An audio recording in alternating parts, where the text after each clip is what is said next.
Welcome to the AFR Saints channel, where we provide you daily content on your favorite team, the New Orleans Saints. Do us a favor and hit that subscribe button. Be sure to leave your comments below and smash that like button. Who dat? So Maason Smith did an interview with Justin Mello of the Draft Network, and Maason Smith has been on one heck of a pre-draft tour. He's visited Cincinnati, Pittsburgh, the Jets, Giants, Minnesota, Buffalo, Green Bay, Charlotte, just got back from Arizona, and says he has a few more visits coming up later in the week. But what he also mentioned is that Maason Smith started his draft visits off with a trip to the home state New Orleans Saints. So because they're in the same state, this likely didn't count against one of the Saints' 30 pre-draft top 30 visits. But we all know the deal with Maason Smith. He's a former five-star high school recruit.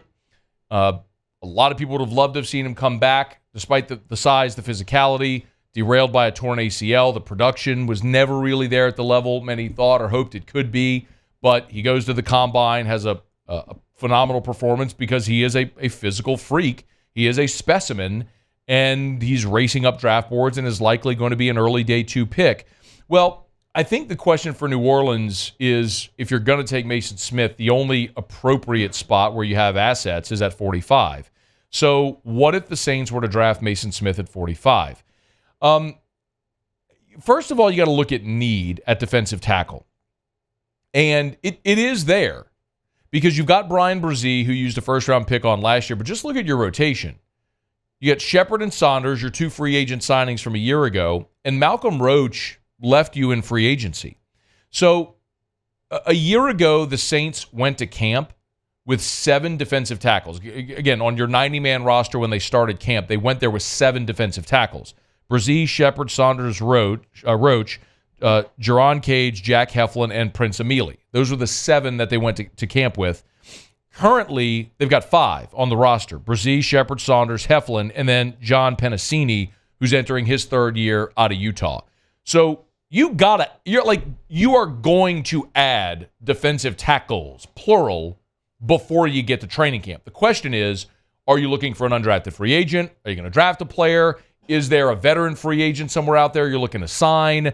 Those are all the questions the Saints are going to have to answer, but you have to add a defensive tackle or multiple, and if Maason Smith's on the board at 45, it's really a question of how much do the Saints like him and where do they have him on their board.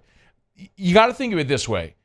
Like, we all get fixated, and rightfully so, on need, and let's just check off need in order, right? So the Saints' biggest need is offensive tackle. Well, you're going to use your first pick on offensive tackle.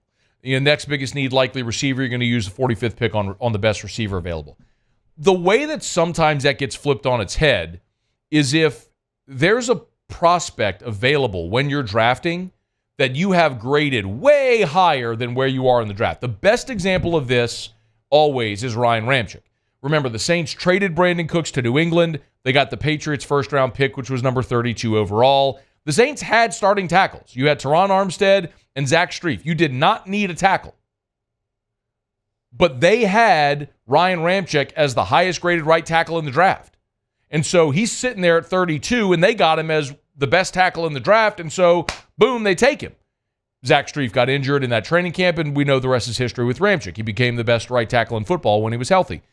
So sometimes it works out that way, that you're just looking at your board to say, is there such immense value that you can't help but take the best player available? So let's say hypothetically, again, I do not know this, but hypothetically, if the Saints are sitting there at 45 and Keon Coleman's on the board, again, hypothetical, and they have Keon Coleman rated as the 32nd best player overall in the draft. Well, if you think he's the 32nd best player on your board and he's sitting there when you're picking at 45, you're getting immense value out of that. What we don't know is, what do they think of Maason Smith? Like, what if there isn't a receiver available that they like? Or what if there isn't a receiver they like at 45, but Maason Smith is there, and they have Maason Smith 40th overall on the board? Hypothetical, I don't know. Well, then you're getting value out of Maason Smith, and you could say, okay, well, I'll get a receiver later in the draft, somewhere along the way. And my very, very firm contention is there is no way at all the Saints sit there through rounds 3 and 4 without making a pick. They are going to, like, I would bet if there were a way, and I don't, like, you couldn't get odds on this, but if there were a way for me to actually bet money on whether or not the Saints make a pick in round 3 or 4 or not, I would bet all of the things I own that they will make a pick. The Saints are not going to sit there through rounds 3 and 4 without making a pick. They are going to move up somewhere in day 2 or the beginning of day 3 to make a pick, and they're not going to sit there and use 4 fifth-round picks. It's just, that's not how they do business. So it's really just about how does your board fall in alignment with who's available and what your needs are. I don't think it's an impossibility.